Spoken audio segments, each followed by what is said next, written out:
Hello बच्चों, आज 6 तारीख, आज आपका फिजिक्स का पेपर हुआ, 16 को आपके बायो के पेपर, उसके बाद मैं आपका बैंड बजा दूंगी नीट की प्रिपरेशन करने के लिए। 6 से 16 हमारे पास है 10 दिन। बायो में मैं प्रॉमिस करती हूँ तुम्हारे मैं 100% नंबर ले आऊंगी, 75 on 75, क्योंकि मैंने लॉन्च कर दिया है बोर्ड का मैराथन वन शॉट सीरीज। सब कुछ रिवाइज कर दूंगी रोज 12 बजे। और पता है मैंने क्या किया, मैंने नीट की एक भी क्लास कैंसिल नहीं की, क्योंकि आपकी बोर्ड की प्रिपरेशन चलती रहे, जिसमें आपकी 12th रिवाइज हो जाएगी। आपकी नीट की प्रिपरेशन में मैं आपकी 11th रिवाइज कर रही हूँ। सो नीट की प्रिपरेशन की क्लासेस शाम को 7 बजे है एंड बोर्ड की प्रिपरेशन की क्लासेस दोपहर को 12 बजे है। दोनों में टाइम का गैप दिया ताकि आप दोनों चीजें अच्छे से पढ़ सको। But still some tips for you to score 75 on 75 in 10 days। Remember, कल 12 बजे से आपकी रोज मैंने बोर्ड की क्लासेस लगाई हुई है, आप अभी चैनल पे जाकर देख सकते हो और रिमाइंडर सेट कर लीजिए। सो आर यू रेडी? मैं आपको कुछ बहुत सिंपल टिप्स देने वाली हूं कैसे आप 100% अपने बोर्ड एग्जाम्स में स्कोर कर सकते हो। सबसे पहले तो इसको देखो, reproduction unit which I am going to do the entire unit in one shot, 16 marks की है। 16 marks, can you imagine? Genetics and evolution is for 20 marks. It's just so important. Biology and human welfare 12 marks का है। Biotechnology and its application 12 marks का है। Ecology and environment 10। इन दोनों units पे हमारा सबसे ज्यादा फोकस रहेगा। मैं कोशिश भी ये करूंगी अगले 3 और 4 डेज में you should be able to do these units because these are the most important units। 75 का मतलब था कि 70 on 70 हम कैसे स्कोर करेंगे। सो रिप्रोडक्शन, जेनेटिक्स एंड एवोल्यूशन सबसे ज्यादा इंपॉर्टेंट यूनिट्स हैं, इन पे सबसे ज्यादा फोकस रहेगा। जेनेटिक्स एंड एवोल्यूशन इनफैक्ट मैं 2-3 दिन लगाकर आपको डेप्थ में करवाऊंगी। And the board exam thing that I am going to do, it will ideally have, आप याद रखिएगा इस बात को, पूरे एनसीईआरटी से करवाऊंगी। So it's going to be very very beneficial, very helpful, very very helpful. अब मैं क्या चाहती हूं बेटा, मैं चाहती हूं कि एटलीस्ट आप लोग फर्स्ट 6 डेज के अंदर अपना सिलेबस कंप्लीट कर लीजिए। और आप लोगों का जो सिलेबस कंप्लीट करने की रिस्पॉन्सिबिलिटी है वो वेदांतु बायोटॉनिक की है, जो 6 डेज के अंदर मैं आपका सिलेबस खत्म करा दूंगी। उसके बाद आपके सिर्फ पीवाईक्यूज करवाऊंगी, मैराथन पीवाईक्यूज और सैंपल पेपर्स कराऊंगी। आप बहुत इजीली स्कोर कर सकते हो just by giving 2 hours every day to Vedantu Biotonic. आपको सिर्फ 12 बजे से लेकर 2 बजे तक की क्लास अटेंड करनी है।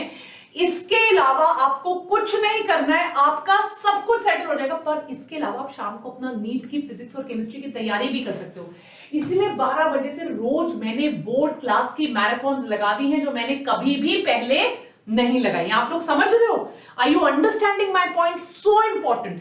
इसके अलावा शाम को आप लोग नीट लगाओ, अपनी दूसरी क्लासेस लगाओ, राइट? कुछ पॉइंट्स आपको बताने वाली। देखो बेटा, थ्योरी और राइटिंग में बहुत इंपॉर्टेंट है। इनफैक्ट मैं स्पेशली टिप्स लूंगी कि कैसे पेपर प्रेजेंट करना है। तो राइटिंग पे फोकस करो। आप लोग जो बड़े मार्क्स के क्वेश्चन, 3-5 नंबर के क्वेश्चन लिख कर देखो, कैसे डायग्राम बनाओगे। अपनी राइटिंग पे फोकस करो।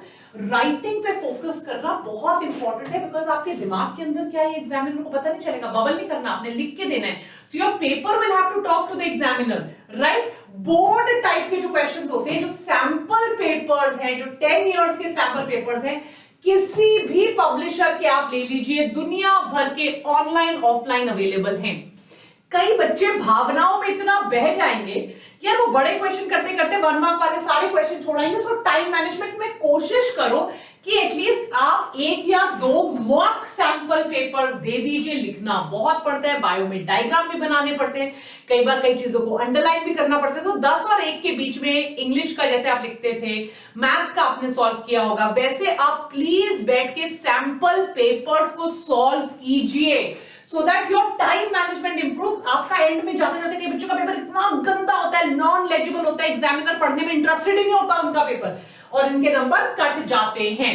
सो presentation skills are very important. Mock test papers आप जितने सॉल्व करेंगे, अंडरलाइन कर लीजिए, पॉइंट वाइज लिखना है, कैसे फास्ट लिखना है, कैसे लेबलिंग करनी है, सारी लेबलिंग एक साइड होनी चाहिए, जल्दी से डायग्राम कैसे बनाना है, so that you are having these hacks to quickly get marks. It is very very important. बाकी आपको किसी चीज की जरूरत नहीं, सारे टेबल, सारे एनसीईआरटी की बैक एक्सरसाइज के क्वेश्चंस, सारे डायग्राम, सारी थ्योरी रोज 12 बजे मिलकर मैं आपको करवा दूंगी, राइट? पैनिक मत मत करिए, अभी आपके आज जैसे बोर्ड एग्जाम की नीट एग्जाम की नोटिफिकेशन भी आ जाएगी, NEET board. Don't panic, don't worry.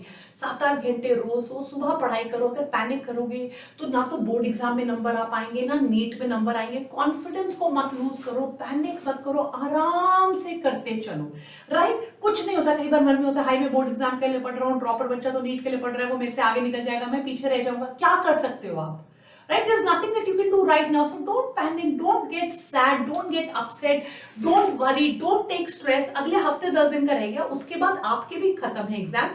20 मार्च से तो आप 7 मई तक मैं आपको इतनी मेहनत करवा दूंगी नीट पे इस चैनल की कि आपको किसी भी चीज की टेंशन लेने की जरूरत नहीं है। So please don't worry. Exam day के दिन अपने एक दिन पहले सिर्फ टेक्स्ट बुक पढ़ना है, पुरानी कोई चीज नहीं पढ़नी, पैनिक नहीं करना, नंबर अपने आप आएंगे। बायो तो वैसे भी आपका फेवरेट सब्जेक्ट है, कुछ याद नहीं आ रहा छोड़ दो, आगे बढ़ो। उस चीज पे स्टक अप मत हो जाओ कि मुझे लिखना ही है, लेबलिंग क्या थी, या उस चक्कर में बाकी चीजें गड़बड़ कर दोगे। सो एग्जाम के दिन तो बिल्कुल डी स्ट्रेस रहना है, आराम से काम करना है।